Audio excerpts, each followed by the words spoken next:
Programa Ponto de Vista com Nelson Freire. Oferecimento: Sistema Fé Comércio RN, trabalhando para o desenvolvimento do RN. Consórcio Eldorado, seu sonho sem juros. Ligue 4008-6868.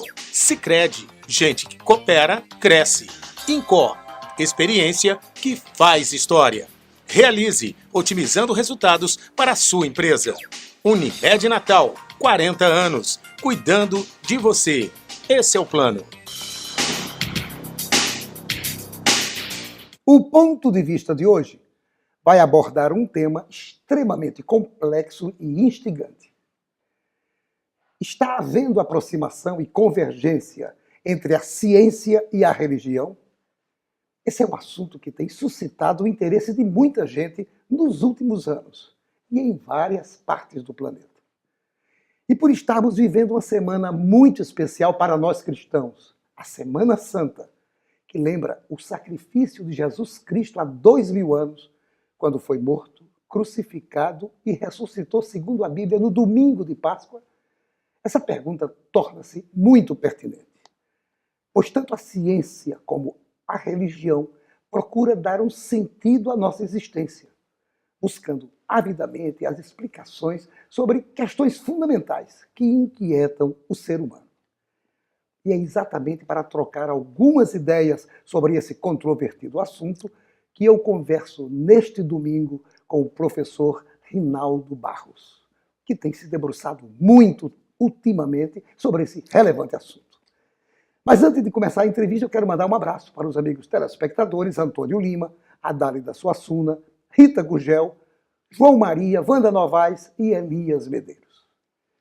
Meu caro professor Rinaldo Barros, uma satisfação imensa entrevistar você pela segunda vez e desta feita por um tema tão profundo que é ciência e religião. Assuntos que você vai dizer se complementam ou não, e num programa especial, porque hoje a gente está tendo na nossa memória todo aquele sacrifício que Jesus Cristo fez há 2000 anos atrás, tudo isso na busca do aperfeiçoamento do ser humano. Quero agradecer por você ter aceitado o convite, você que estava também aos seus afazeres profissionais, mesmo sendo num domingo, mas você tinha seus compromissos e veio aqui para a gente fazer esse programa tão significativo. Renovo os agradecimentos a você por ter aceitado o convite. Quem renova a alegria sou eu, e eu me sinto até honrado de ter sido convidado por você num dia tão especial, uma semana tão especial para o povo do planeta, não é nem somente o povo brasileiro, para todos os cristãos. É verdade. Rinaldo Barros, você que é professor, você que é sociólogo, eu queria lhe fazer uma pergunta. A ciência e a religião foi mais ou menos a base da minha abertura no programa de hoje, que eu tenho certeza o telespectador vai ficar antenado para assistir essa nossa entrevista, esse nosso bate-papo. A ciência e a religião, historicamente, procuram dar realmente um sentido à vida, à existência do ser humano, buscando as explicações sobre essas questões tão fundamentais a nós, homens do planeta Terra. Eu gostaria de começar dizendo o seguinte: um pensamento de Carl Sagan, que é um físico ainda vivo e muito atuante, ele diz que é uma espécie de honraria você, diante da imensidão do universo, de todos os mistérios do espaço e tempo, você conviver com outros seres humanos nessa fase da nossa vida. Então, isso eu quero também compartilhar com Carl Sagan. E essa sua pergunta me permite dizer que tanto a ciência como a religião são construções humanas.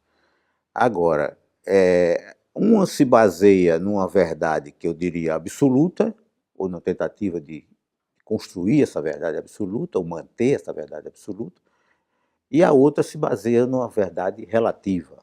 Mas todas as duas estão no ensinamento de Jesus, que é: conhecereis a verdade e a verdade te libertará, que está no capítulo 8, versículo 32 do Evangelho de João. Maravilha. Você falou exatamente que tanto a ciência como a religião são construções humanas. A pergunta é, mas será que alguma delas transcende esse simples entendimento humano? Teria algo mais a ver com o surgimento da religião? É mais ou menos o seguinte, o homem ele vive uma perplexidade diante da imensidão dos problemas ou das questões que ele não consegue compreender com muita clareza ainda. Então, tanto a passagem de Jesus pelo planeta como a história da ciência ao lado da história das religiões e das igrejas, que é outro capítulo, ela é uma busca no sentido de minimizar essa perplexidade. É uma perplexidade porque é tanta grandiosidade. Somos um grãozinho de areia. Eu costumo dizer que para que a gente adquirisse um pouquinho de consciência sobre como nós somos pequenos, o nosso planeta, a Terra, é como se fosse uma bolinha girando em torno de uma estrelinha que faz parte de uma galáxia pequenininha e que, mesmo pequenininha, tem 400 bilhões de estrelas. E existem mais outros bilhões de galáxias, cada uma com bilhões de estrelas. Então é uma imensidão de tão envergadura que realmente você tem que, se tiver 30 segundos para fazer uma reflexão sobre o que nós somos, aí ajudaria muito a espantar a vaidade, a ganância e uma série de coisas que você passa esse tempo de vida aqui na crosta terrestre tentando brigar, ou, entre aspas, por coisas que você não trouxe e que não vai levar. É verdade. Quando terminar o seu tempo aqui. É verdade. Então veja que é uma coisa quase uma ilusão muito forte. Na verdade, eu poderia até acrescentar que o que a gente consegue ver, medir, pesar, é ilusão. Quando você vai para o macrocosmo, que eu já falei, os bilhões e bilhões de galáxias, bilhões e bilhões de estrelas, e o Sol é uma estrelinha de quinta grandeza, você também vê a parte para essa conclusão. E quando você vai para o micro, que hoje você já estuda a nanotecnologia, antigamente você parava, o átomo era o seu limite. A matéria é formada de átomos, os átomos formam as moléculas, e as moléculas formam as células, e aí vem a vida e tal. Aí você tinha uma explicação razoável. Mas hoje você tem partículas subatômicas. E nas partículas subatômicas você já tem o estudo quântico. A física quântica mostra que não existe nada entre as partículas atômicas, não são nada. Portanto, nós somos feitos do nada. Impressionante. Espaço nenhum preenchido nas partículas subatômicas. Então veja, isso é a ciência que está procurando. Professor Rinaldo, até o século XVI, salvo engano, a ciência e a religião caminhavam muito juntas. Inclusive, foram sacerdotes, os primeiros cientistas, e faziam ciência. Do século XVI até meados do século passado, século XX, houve uma dissociação entre a ciência e a religião. Olha, a pergunta que eu quero lhe fazer é por que essa compreensão das duas coisas varia com o tempo, ou variou nesse período de tempo do século XVI até o século XX? O homem é produto de duas histórias, digamos assim. É uma história natural, que é a evolução enquanto ser humano, enquanto corpo físico, né? Enquanto conhecimento acerca desse corpo físico, sobre a natureza, etc. e tal, e de uma história social. Nós somos o encontro de duas histórias. A história social, que na verdade não é apenas social, é social, política, econômica. Então essas duas histórias, elas caminham entrelaçadas, misturando os seus passos, os seus avanços, as suas conquistas. E o ser humano ele acompanhou isso com resultados, de um lado, caminhando para compreensão ainda que relativa e provisória, sempre, temporária, sempre, a verdade relativa, ela já anuncia quando descobre alguma coisa da ciência, anuncia que aquilo pode ser contestado. E de um outro, as verdades absolutas, dogmáticas, que levam à discussão da questão da fé. Até o século XVI, como você está dizendo, a fé era absoluta e levou a muito fanatismo, o que é uma coisa de um retrocesso, um andar para trás. A fé cega, sem compreender o que está fazendo, apenas porque alguém lhe disse que aquilo é verdade, isso é perigosíssimo. Você pode agir até contra si próprio, contra seu irmão, contra sua família, as pessoas até que você poderia agir de outra forma. E hoje, a partir do século passado, 20, você tem já uma perspectiva, um prognóstico de essa fé ser uma fé raciocinada. Continua existindo e é importantíssimo para as pessoas. Todas as pessoas precisam de religiosidade. Religiosidade. Essa religiosidade pode ser através de igreja, pode ser através de uma filosofia ou de uma doutrina. No caso do budismo, por exemplo, o budismo é uma filosofia de vida. E o budista, ele é budista 24 horas por dia. Ele não precisa ir ao templo para se considerar budista. Ele é budista porque... Ele vive a filosofia dele diariamente. Uma criança que nasce numa família budista, ela já é budista. E acabou, e vai receber todos os ensinamentos e vai viver 24 horas o budismo. Diferentemente dos ensinamentos do cristão e da igreja católica, principalmente, que você só se considera cristão a partir do batismo. Você tem um rito de passagem para se tornar cristão. E depois disso você tem que assimilar os sacramentos, os dogmas, etc. Você não pode debater dentro da igreja. Eu vou fazer então uma pergunta para você responder em 5 segundos. O tempo está quase terminando do primeiro bloco. Mas Já? Mas passa rapidinho, mas daqui a pouco tem o segundo. A pergunta é bem rapidinha. Então, essa questão de como compreender a ciência enquanto ciência, as próprias teorias científicas e a questão da aceitação, da não aceitação, da inflexibilidade de certos dogmas, foram esses os conflitos que originaram a dissociação a partir do século XVI da religião da política, da religião e da ciência? Eu vou pedir permissão a você para, em vez de falar de desassociação, para a gente ganhar tempo, falar do começo do século XX, a partir das ideias do filósofo Teilhard de Chardin, que era um teólogo. Ele já começou a desenhar as perspectivas de uma complementaridade entre as duas formas de conhecimento.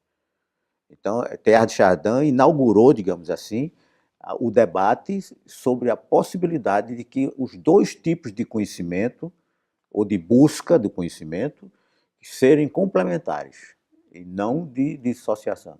Porque aí a gente já pula 4 séculos, já ganha tempo aqui, né? Sem dúvida. E nós vamos continuar falando sobre isso daqui a pouco no segundo bloco. Não saia daí, voltamos já. Programa Ponto de Vista com Nelson Freire.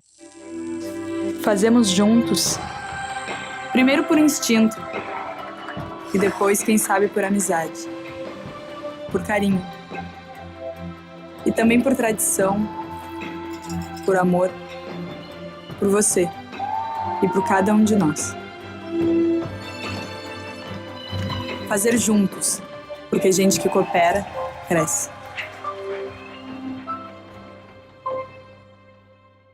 Seu papel é estudar. O nosso é tornar possível seus estudos. Seu papel é dirigir com responsabilidade. O nosso é tornar possível o seu carro. Seu papel é decidir viver junto para sempre. O nosso é tornar possível o futuro de vocês dois. Seu papel é amar seus filhos. O nosso é tornar possível o lar da sua família. Consórcio Eldorado. Há 30 anos, o nosso papel é tornar possível.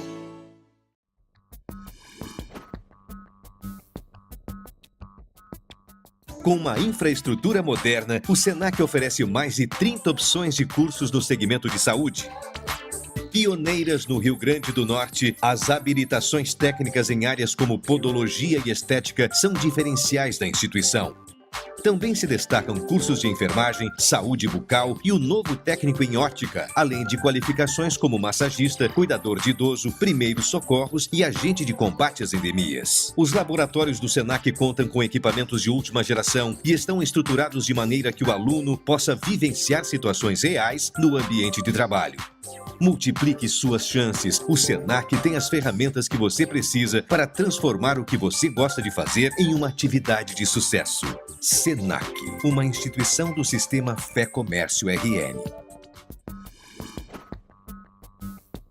Programa Ponto de Vista com Nelson Freire. O INCOR Natal é especialista em clínica e procedimentos de alta complexidade ligados ao coração. Ele tem a melhor equipe de cardiologia da cidade e também oferece outros serviços, como geriatria, endocrinologia, neuropediatria, dermatologia, entre outras especialidades. Isso tanto na unidade da Miguel Castro, como na unidade da Promate, e principalmente agora no Hospital Rio Grande. Já a Realize Consultoria em Recursos Humanos é uma empresa que atua há 5 anos no mercado com foco em gestão e desenvolvimento de pessoas, objetivando otimizar os melhores resultados para a sua empresa, gerando lucratividade e aperfeiçoando e capacitando pessoas. Meu caro professor Rinaldo, voltamos agora no nosso segundo bloco. Você citou Teilhard de Chardin, que, pelas colocações, pela busca dele de aproximar no início do século passado, ou durante o século XX, a igreja a religião da ciência, provando que não há conflitos e que, de fato, a reaproximação é possível, que a verdadeira religião jamais se conflitará com a verdadeira ciência. E fica muito claro também, até no teor da nossa conversa, que os conflitos originários, a partir do século XVI, não foram pela queda de braço entre fé e razão. Creio eu que isso pode-se dizer que foi meramente resultado de políticas internas, de conceitos entre os cientistas e os religiosos. A pergunta que eu quero lhe falar é o seguinte: isso tudo significa tempo. Você deu um pulo de 4 séculos ao responder a última pergunta do primeiro bloco. Como você vê a questão do tempo? Bom, o Teilhard de Chardin inaugurou esse debate e, antes de eu falar especificamente sobre o mistério do tempo, eu queria dizer que essa iniciativa de Teilhard de Chardin, ela foi, de certa forma, ampliada e mais consolidada a partir da codificação de uma doutrina espírita por um pedagogo chamado Allan Kardec, que era discípulo ou amigo de Pestalozzi, que muita gente conhece o método Pestalozzi. Allan Kardec era discípulo dele ou estudava com ele. E a proposta de Allan Kardec é baseada no alargamento da compreensão sobre a vida, que é a ideia da reencarnação, que no início, lá para o século XIV, como você disse, a igreja admitia. Depois ela reformulou num concílio quase de emergência e substituiu a ideia de reencarnação por ressurreição, certo? Mas esse conceito de reencarnação alarga a compreensão sobre a vida, porque você passa a considerar a vida humana não apenas nessa oportunidade que a gente está tendo, digamos assim, de uma média de 80, 90 anos hoje, de passagem aqui pelo planeta. Você tem uma concepção da vida milenar. Então, fica uma coisa mais fácil de compreender os mistérios do tempo. E o mistério do tempo que eu estou me referindo é para chamar a atenção sobre uma questão que poucas pessoas percebem ainda, mas estão começando a compreender. É que o tempo, a gente convenciona chamar de passado, presente e futuro. Não é assim? O telespectador há de concordar comigo. Na verdade, o passado não existe mais, ele já virou sombra, você não tem como voltar lá e corrigir o que você fez. Na verdade, o futuro ainda não aconteceu, portanto não é real. Então ele pode acontecer ou não, do jeito que você imagina. Então só existe o momento presente. Essa conversa que nós estamos tendo hoje aqui, neste domingo, é único. O momento presente é único. E nós vivemos todos num eterno presente. E eu até faria até um jogo de palavras aqui. Essa palavra presente tem dois significados. É presente porque nem é passado nem futuro, e é um presente que a gente recebe todo dia que acorda. Nem também sofrendo tantas Por agruras por conta coisa do que passado, você já passou. E não volta, só existe na sua mente. O passado só existe na sua mente, telespectador. Exatamente. Agora, professor Rinaldo, a neurociência, coisa nova, pode explicar a realidade do que significa o poder da fé, o poder do amor, da gratidão, por exemplo, que sobre o nosso corpo, nós, seres humanos, a neurociência tem essa capacidade de explicar isso? Porque descobrir se essa ação do ser humano buscando essas coisas interessantes que fazem bem à alma, isso contribui para que vivamos num equilíbrio maior, conosco mesmo e com os próximos? Eu diria a você que não só a neurociência, mas muitos capítulos, muitas áreas de preocupação da ciência já estão convencidas, trabalhando e ampliando suas pesquisas nesta direção. A medicina e algumas faculdades de medicina já estão adotando disciplinas que estão relacionadas com isso aí. Quem tem fé, a cura é muito mais rápida e mais consolidada do que quem não tem fé. Isso não é nenhum religioso que está falando, as pesquisas científicas.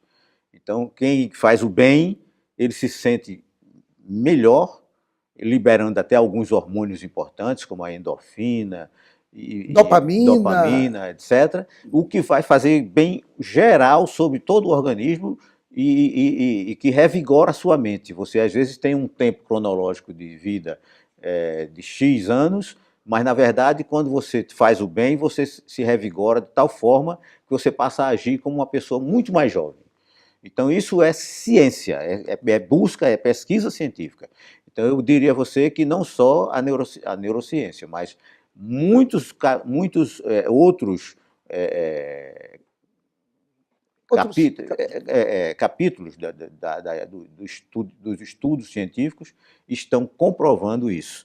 Então, há uma comprovação hoje em dia. Eu falei ainda há pouco, no primeiro bloco, da física quântica, que descobriu os mistérios do macrocosmo e do microcosmo, que não existe nada.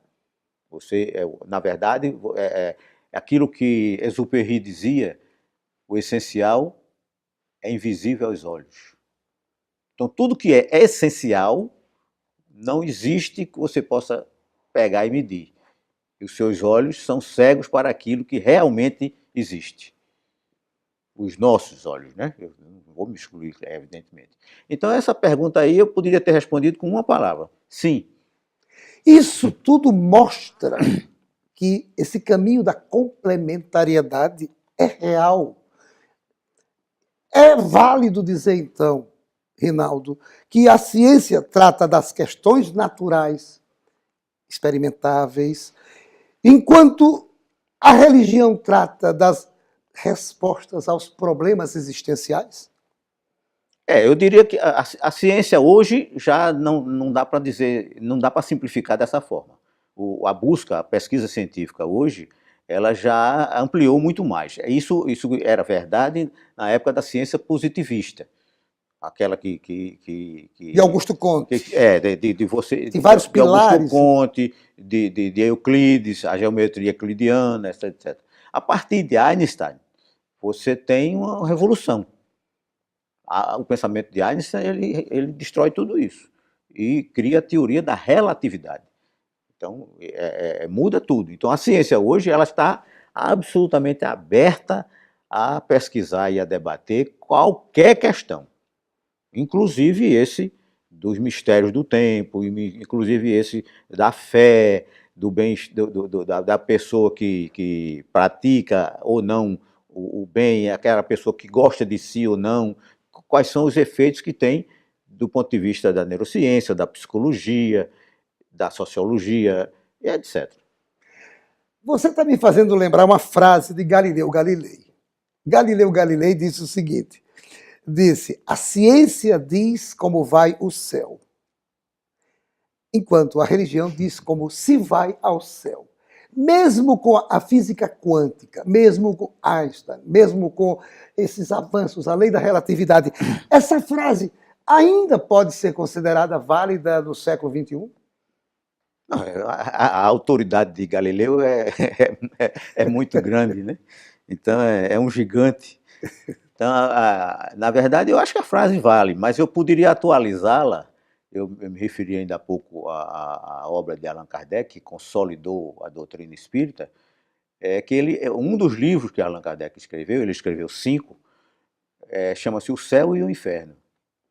E veja que na formação da maioria de nós todos, do povo brasileiro, é colocada a ideia de que você pecando, você vai para o inferno, um lugar físico onde tem lá um fogo eterno, vai queimar você durante muitos séculos. E o outro é se você conseguir não pecar ou pagar os seus pecados, você vai para um céu. Eu não sei nem se eu gostaria de um ou de outro. Mas o livro O Céu e o Inferno, de Allan Kardec, que eu recomendo para todas as pessoas, independentemente de qual é a crença que esteja, ele diz que, na verdade, o céu e o inferno está dentro de nossa consciência. Você pode construir um céu para você, ou você pode construir um inferno para a sua vida. Então, eu acho que Galileu está atualíssimo. Atualíssimo. Vou lhe fazer a última pergunta, porque o tempo é inexorável. Até que você já nós falou. Estamos no momento, no eterno presente. No eterno presente. E no presente eu estou vendo o diretor toda hora mostrando já mostrou o relógio. 3 vezes o relógio do tempo, para dizer que o programa tem que, infelizmente, acabar. Tenho certeza que o telespectador está gostando, achando bacana essa nossa conversa. Mas a última pergunta. Bem rapidinho, você vai responder em 2 segundos. Se a fé remove montanhas, e eu creio nisso, porque eu sou cristão, o mundo é melhor ou pior sem Deus? Com certeza seria pior. Com certeza seria pior. Agora, eu vou aproveitar rapidamente, você pediu para fechar bem rapidinho, eu gostaria de lembrar que é muito importante que todos façamos uma reflexão sobre o que é Deus e não quem é Deus. Que a grande parte das pessoas consideram Deus como se fosse uma pessoa, um semelhante. E Deus é uma inteligência suprema, está muito acima de ser uma pessoa. É tão supremo que é incompreensível. Está nas galáxias, tanto é que eu podia fechar agora a sua pergunta, a minha resposta, dizendo que as religiões do futuro são religiões cósmicas. E que vão tratar de Deus como ele na universo, sua magnitude. No universo. Na sua magnitude. Professor Rinaldo Barros, eu só tenho que lhe agradecer. Renovar os agradecimentos num programa tão bacana, tão especial como esse de hoje. Agradecer por você ter vindo e ter dado essa aula. Você que é um homem que está se aprofundando muito nessas questões de religião e ciência. Nelson, quem agradece a oportunidade sou eu, de falar sobre essas coisas, que é muito raro um momento como esse. Na verdade, você faz educação aqui nesse programa, e pensando temas muito profundos e você consegue traduzir isso para o telespectador de maneira leve, de maneira light. Eu que agradeço essa oportunidade. Muito obrigado. E eu agradeço por essas colocações suas. E a você, meu amigo, minha amiga, telespectador, telespectadora, uma feliz Páscoa. E muito obrigado pela sua audiência. Certo de que no próximo Ponto de Vista traremos um outro assunto do seu interesse. Programa Ponto de Vista com Nelson Freire. Oferecimento: Sistema Fé Comércio RN, trabalhando para o desenvolvimento do RN. Consórcio Eldorado, seu sonho sem juros. Ligue 4008-6868. Sicredi, gente que coopera, cresce. Incor, experiência que faz história. Realize, otimizando resultados para a sua empresa. Unimed Natal, 40 anos, cuidando de você. Esse é o plano.